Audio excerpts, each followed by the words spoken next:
Goedenavond, welkom in Amsterdam, welkom in de Kuip. Daar zit natuurlijk vanavond niemand op die ruimte, hebben we voor iets anders nodig. Ik heb vanavond slechts één gast, eigenlijk een van de laatst levende legenden van de popmuziek. Begonnen in de vroege 70er jaren al en heel lang op het toneel eigenlijk altijd verstopt. Dan speelde hij rollen, dan was hij iemand anders, dan was hij Ziggy Stardust. Of hij was A Thin White Duke. Of hij was Aladdin Sane. En als hij van het podium kwam, dan speelde hij het liefst die rollen nog een tijdje door. Zodat op het slot gewoon helemaal niemand meer wist tegen wie hij nou praatte, wie hij nou was. En al helemaal niet of hij meende wat hij zei. Mijn gast van vanavond gaat prat op zijn eigen wijzigheid. Er is over hem gezegd, bij elke nieuwe plaat die hij maakte, verloor hij een deel van zijn achterban. Al won hij er ook altijd wel weer nieuwe fans bij. Hij zelf heeft erover gezegd, ik vind het wel best. Ik ben een outsider. Ik hoor nergens bij en dat is mijn plaats in het leven. 2 keer raaien hoe zijn nieuwe cd heet. Outside. Hij blijft zijn opvattingen trouw. Vanavond speelt hij, geloof het of niet, in dit piepkleine studiootje de Kuip aan het Rembrandtplein in Amsterdam met zijn hele band stukken van die cd. Nu eerst het gesprek met David Bowie. Welkom.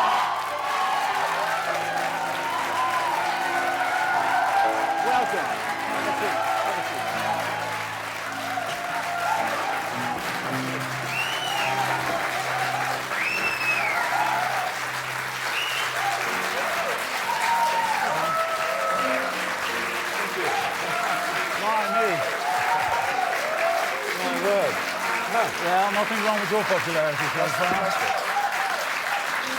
David, welcome on the show. Nice to have you here. Nice to be able to listen to your lovely new CD. First of all, I would like you to have a look at a little clip of film that we've made last night as the audience to your concert in Utrecht came into the Oranjehal. Hi David, I love you since I was 10 and I still love you. Bye. My mother is ill and she couldn't come to the concert, but she says hello to you. Okay, bye. Well, since '74 I'm a fan. Saw you on TopPop television. Ad Visser. Hi, I'm David. I'm Marcel Wiegers. I'd like to present you this CD. It's from our band. It's a two-member band. There it is. I'd like to have you this one. Well, can your future concerts be interpreted in America and also in Europe? We would love to do it. Here's the business card I'll give you with both of our names on it. And there are 28 million hearing impaired people in the US and even a greater number worldwide that need exposure to your music. Music should not be denied to them because, as the deaf person, do you like music?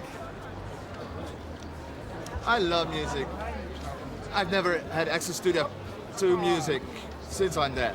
So through sign language interpreters, I get finally to know what the shape, the form, and the contents of the music are. So, and they're great visuals, I tell you. And we want to thank you. We love you. Beautiful.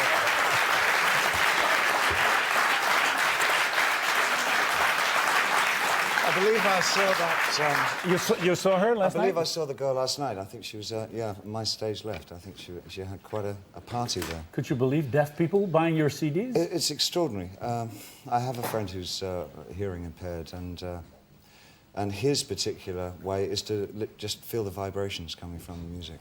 And he's got fairly sophisticated in he can recognise instruments with different degrees of resonance, you know. They actually want to go and do interpretations to all your concerts in America if you go there. I think that's incredible. Listen, to reinsure this gentleman that gave us the CD of his band, we just gave it to David, so it's in good hands, and there's a little note in it. And this is damn fine music. I just quickly played it before I came out to sit with Karel. Yeah. Okay, well, let's talk about Outside. For all those people that haven't heard the album yet, there's an intriguing, although a little bizarre story. Yes, there is. Lying underneath it all. Could you summarize it for it? It's ostensibly some kind of murder which has taken place outside the front steps, or upon the front steps of an art museum in a fictional town called New Oxford Town, somewhere in America.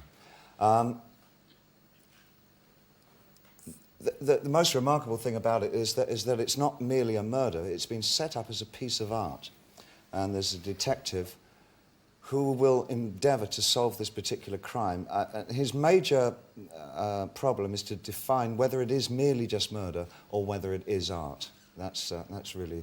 Because whoever did it, that's a problem for the police. This is an art crimes detective. I'm working on this album with my collaborators, Brian Eno, with whom I've worked before in the past.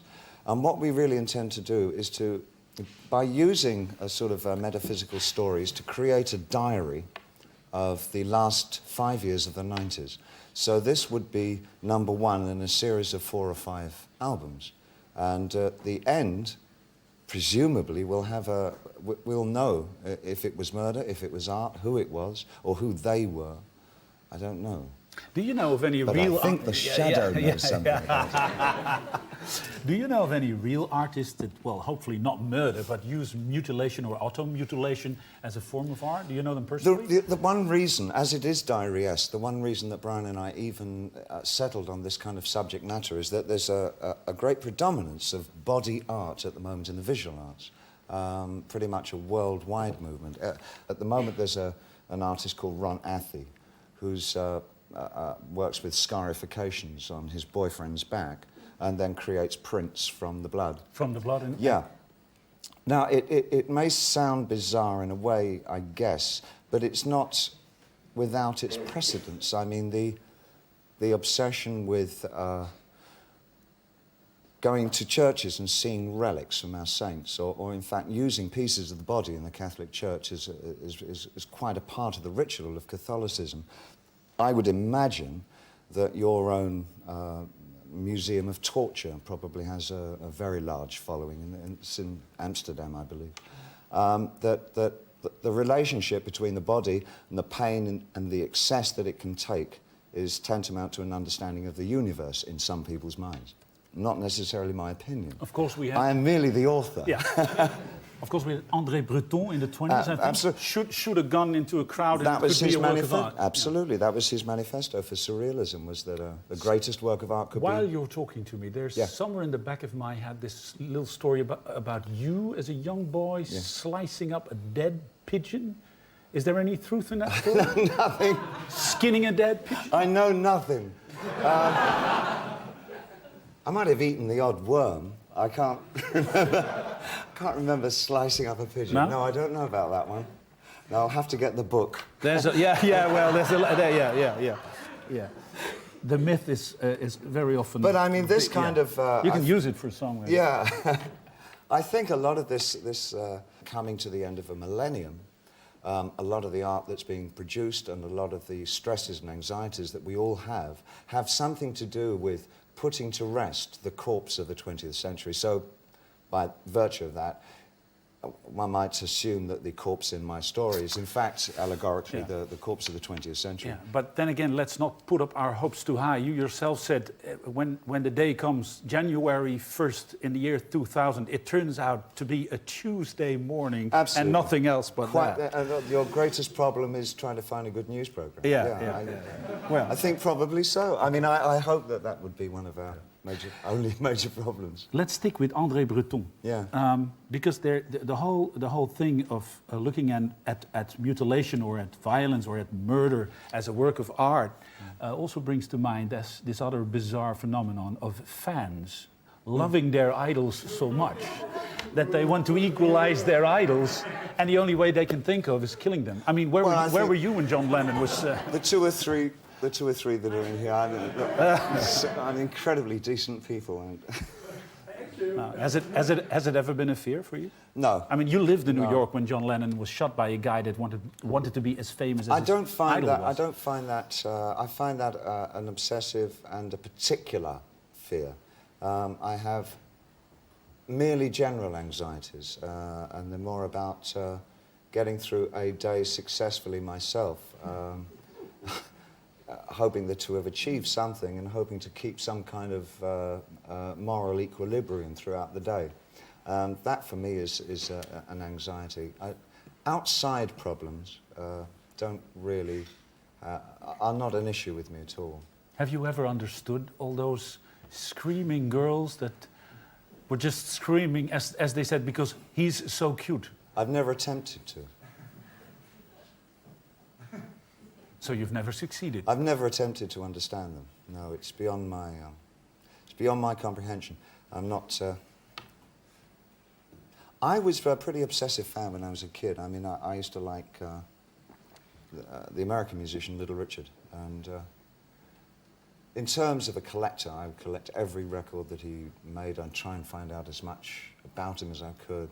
And I do remember when he first came to Britain, of waiting outside the stage door of the theatre that he was playing at, waiting for him so that I could get an autograph. I think past the autograph stage, though, I don't think I've gotten any further than that. I would like to ask you something about your... Do you mind if I smoke? No, please go ahead. I'm not going to tell you not to smoke. No, I know. mean, you know better than me telling you. Do you smoke? I have done. For the rest, enough for the rest of my life. Please go ahead. I would like to talk to you about fear. Is it true that for a long time, the fear to lose your own mental health, your sanity, has been a major fear in your life? I think there's I'm just approaching 50 at the moment. I think, looking back, when I was in my late teens and my early 20s, there was kind of a romanticism attached to the zany or the crazed or the mentally unstable because of its assumed otherness. I think the idea of being able to observe and be a participant in an alternative reality is very exhilarating for some young people. I think when you're also an artist, it almost comes with a territory, and I think that you assume that you must be a bit crazy just to be an artist. I had some sense of traditional mental instability in my family, so that I was overly concerned that it may in some way apply to me as well. And then, of course, getting involved in drug usage in the 70s really gave it sort of long order. But I think for me personally, as an artist, it's not something that I would entertain anymore. I feel fairly stable.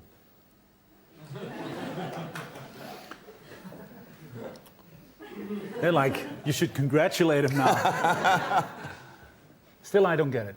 If you were overly concerned because of mental disorders appearing somewhere in the family, there's this one thing that I don't understand. Why on earth, if you're so concerned about it, do you go on stage and invent a lot of characters that you've played for months and months and months on stage and a lot of times off stage? Weren't you tempting the gods? Oh, I think that was pure shyness.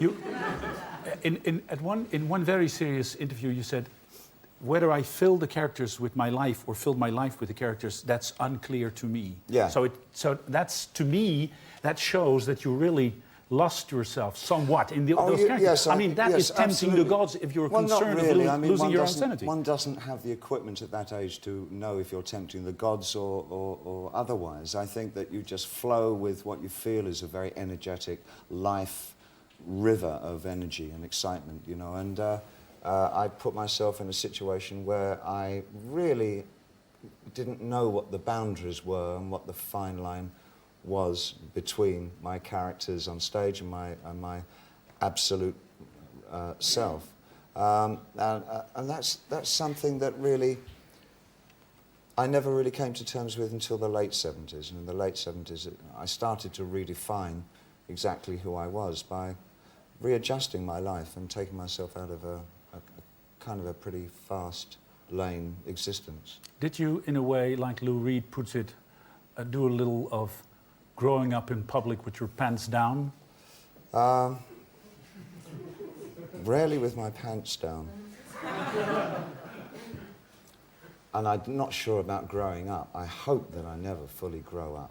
No, I don't think. No, I haven't grown up, believe me.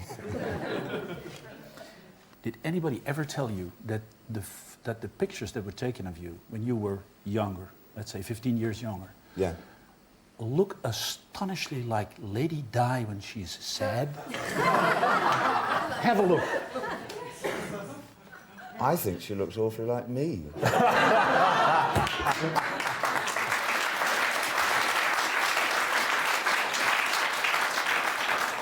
But that's merely the luck of the generational thing.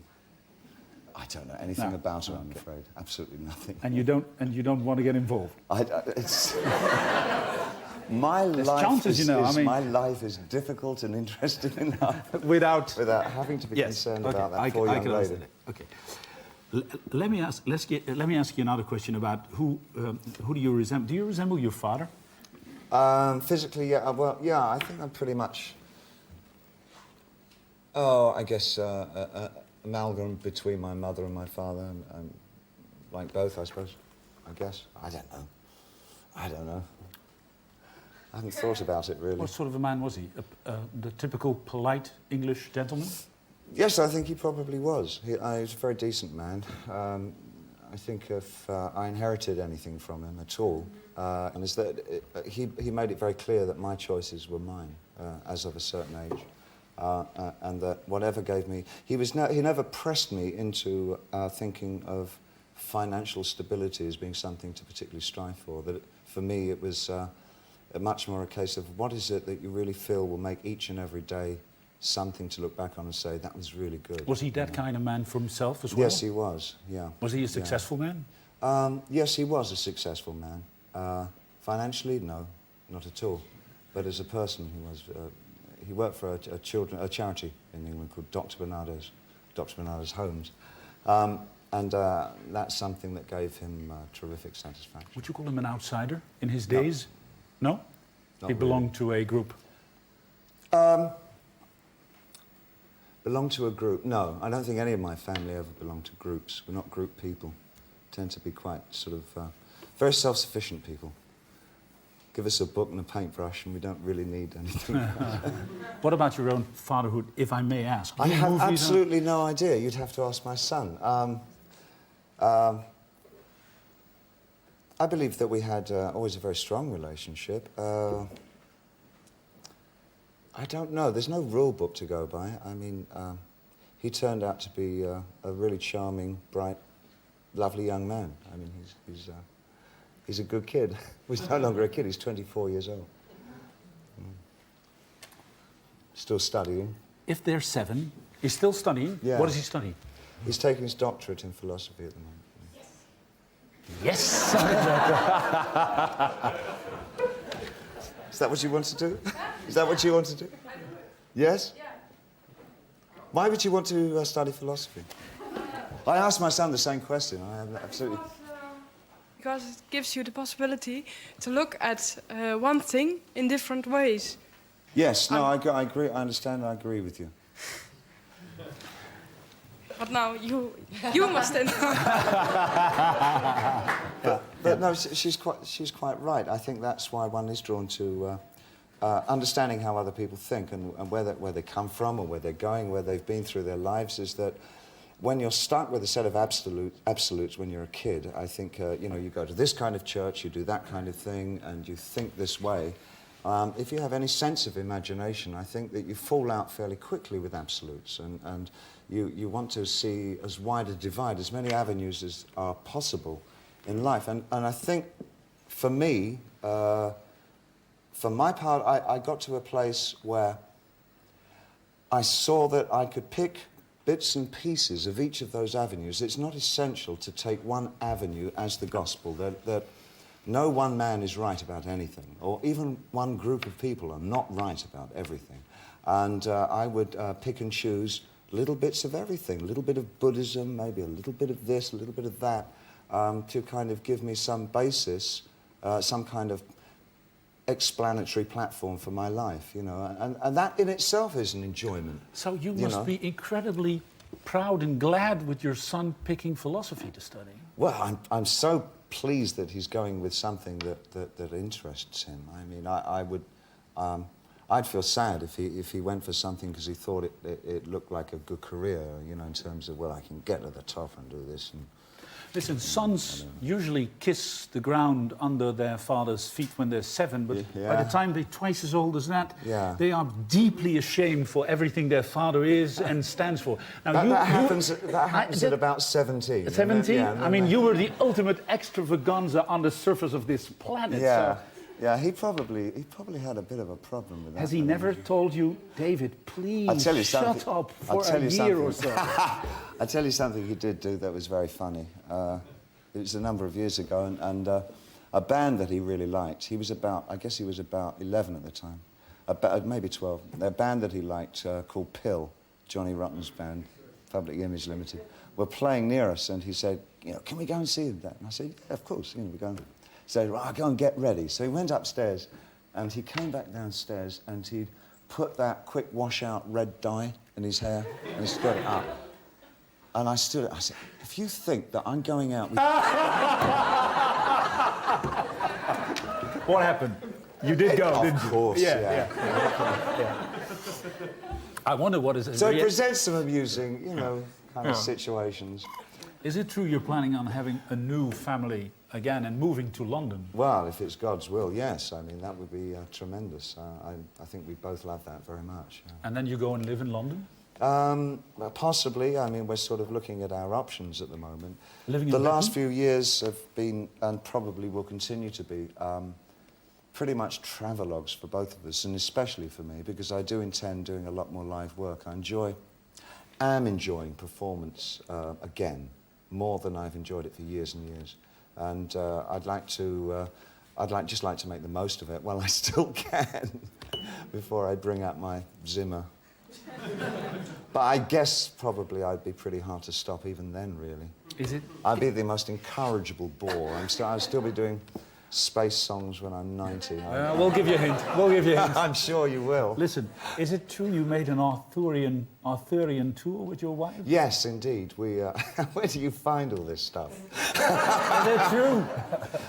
Well, yes, the particular things that you've pulled out so far, pretty on the money.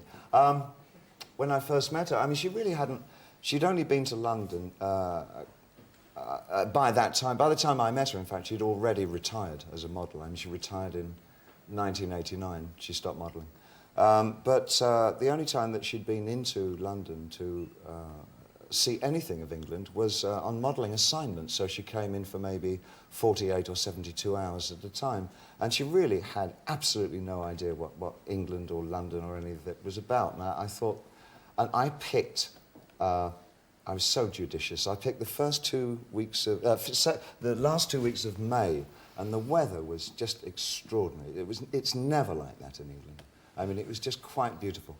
And we took a trip to the southwest of England and went through Cornwall and Devon and all that, and Glastonbury, and all to the apocryphal sites of where Arthur lived his life and lived his times. And she was absolutely thrilled and said, is this weather and this beautiful, is it like this all the time? Yes! Just have no idea how beautiful England is. This is the England nobody talks about. And it was just fantastic. So she has a completely full sense of what it's like to live in And England. you try to keep it that way. Yes. But listen, this is almost like sailing up the Avon. Yes, I mean, yes. Well, I'm a romantic. I mean, why do you want to go live in Britain again? Well, at some point in my life, I would like to get back to Britain. I think I miss the gossip. Not my line, I wish it was. There was a play written by Alan Bennett called An Englishman Abroad.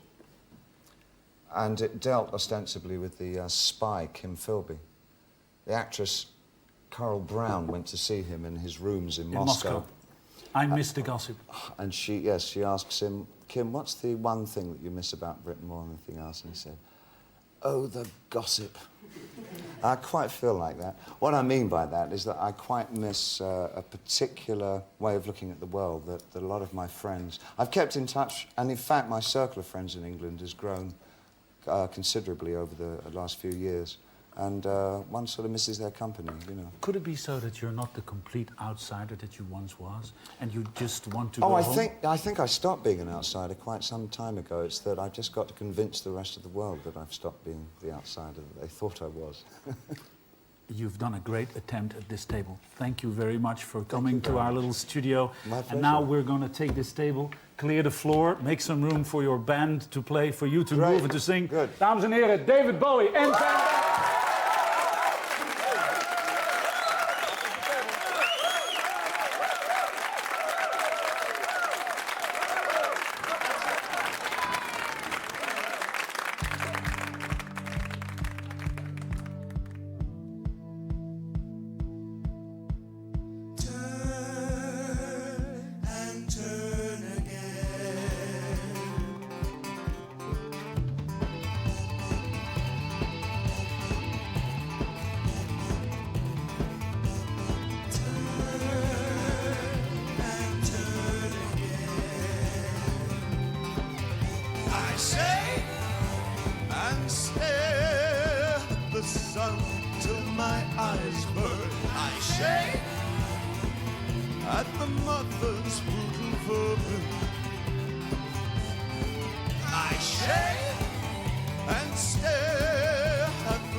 With the same desires as the soul of Philistine, I say.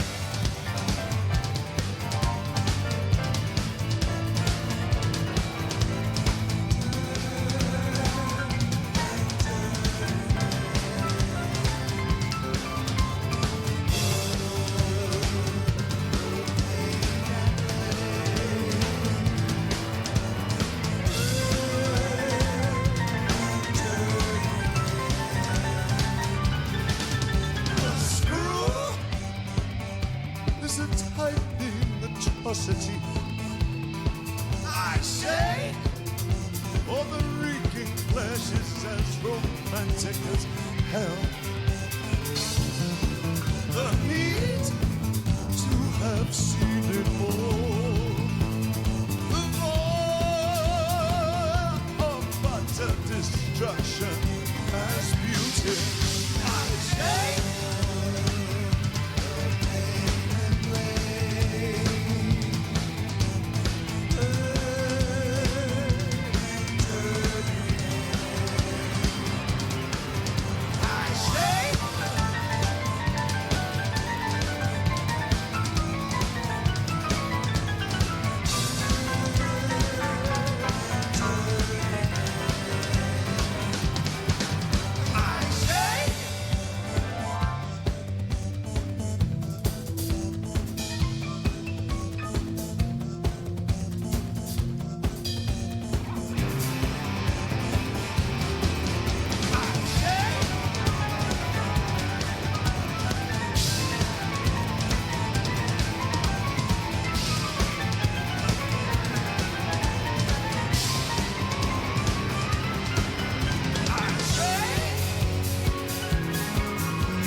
Researchers pierce all extremes of my sex. Call it a day, call it a day. Needlepoint light blinds the will to be vexed.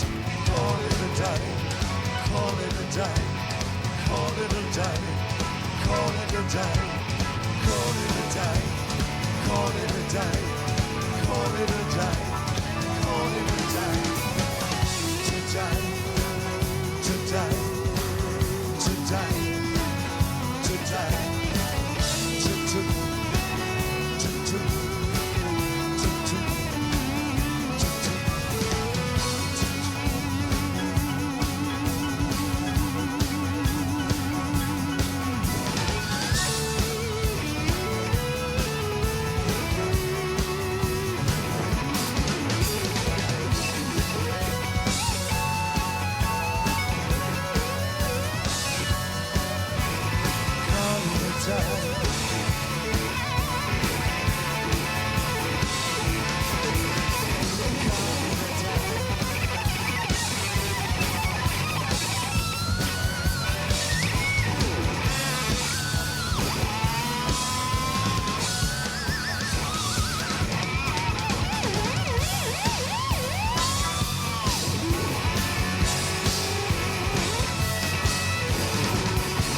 This is good. Oh, Space Boy.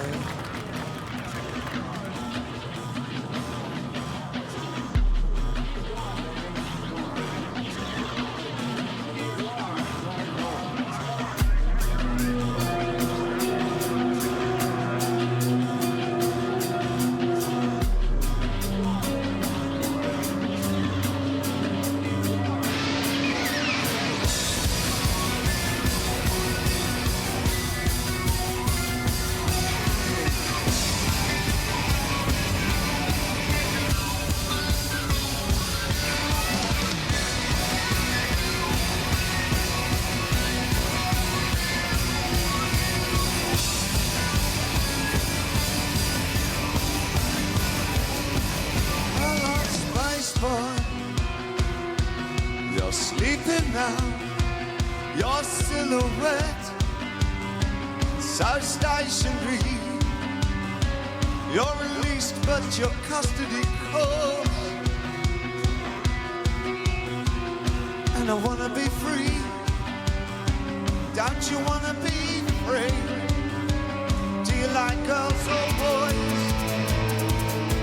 It's confusing these days, but moon dust will cover you, cover you.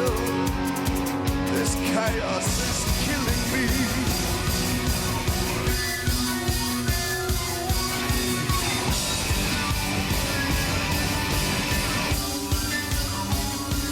Bye-bye now.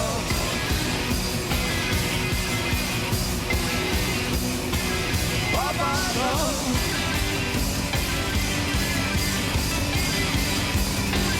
Bye-bye now.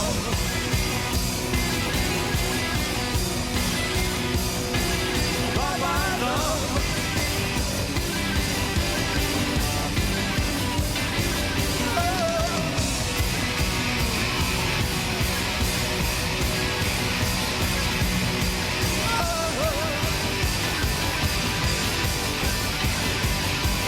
This chaos is killing me. Well, hello, Spice Boy. You're sleeping now. Your silhouette so stationary. You're released, but your custody calls, and I wanna be free. Don't you wanna be free? Do you like girls or boys? Yeah, it's confusing these days, but moon dust will cover you, cover you. This chaos is killing me. Bye-bye now.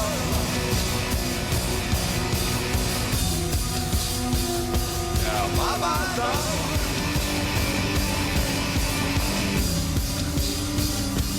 Bye-bye now.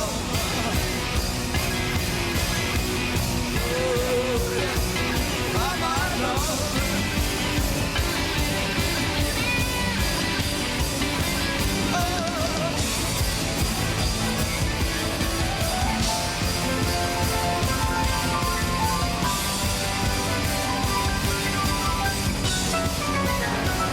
This chaos is killing me. This chaos is killing me. Bye-bye love.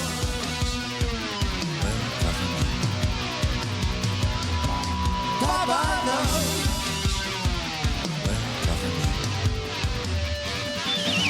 Good time love.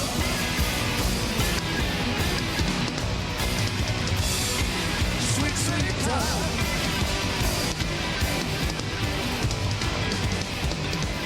Bye-bye, Spice Boy. Bye-bye, love.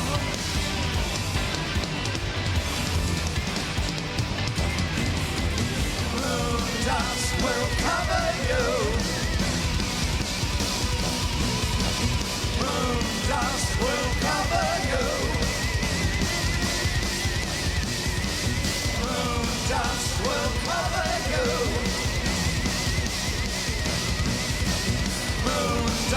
will cover you.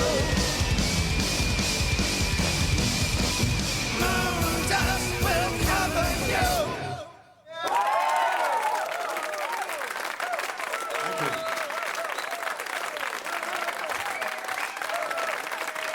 If you'd like to follow me over here.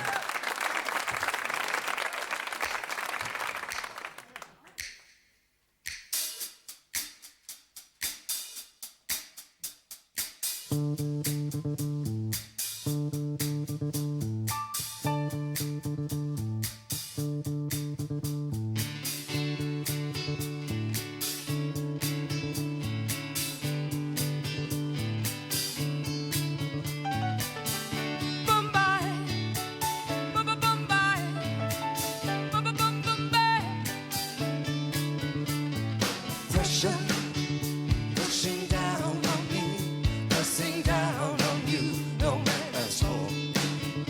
Under pressure, that burns a building down, that splits a family in two, puts people on streets.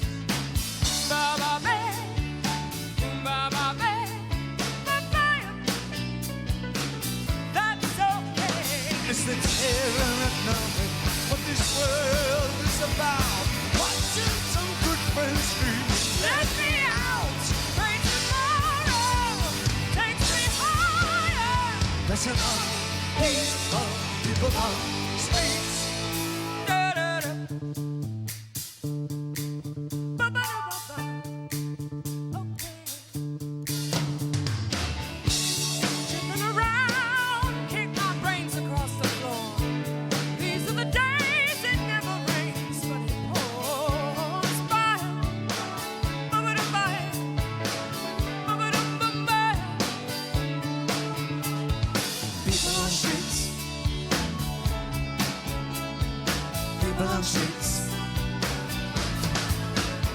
It's the terror of knowing what the world is about.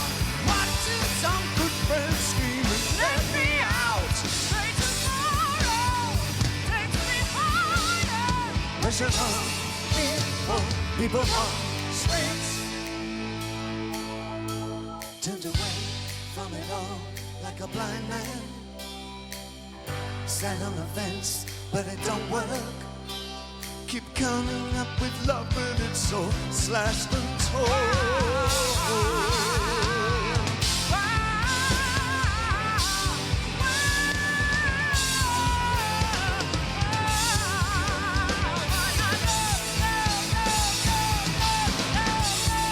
Insanity lands under pressure. Why can't we give love one more chance? Why can't we give love one more chance? Why can't we give love, give love, give love, give love, give love, give love, give love? Oh, love is an old-fashioned word, and love dares you to care for the people on the edge of the night, and love dares you to change our way of caring about ourselves. This is our last dance. This is our last dance. This is ourselves. Under pressure. Under pressure. Pressure.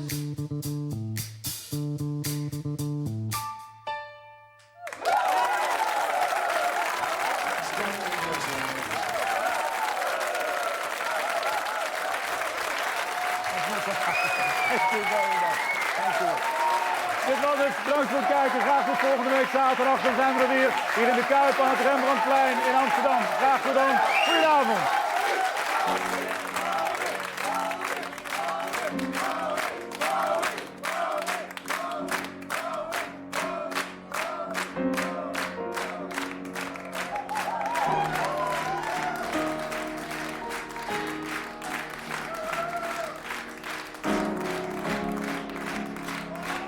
Now a new fragrance from L'Oreal.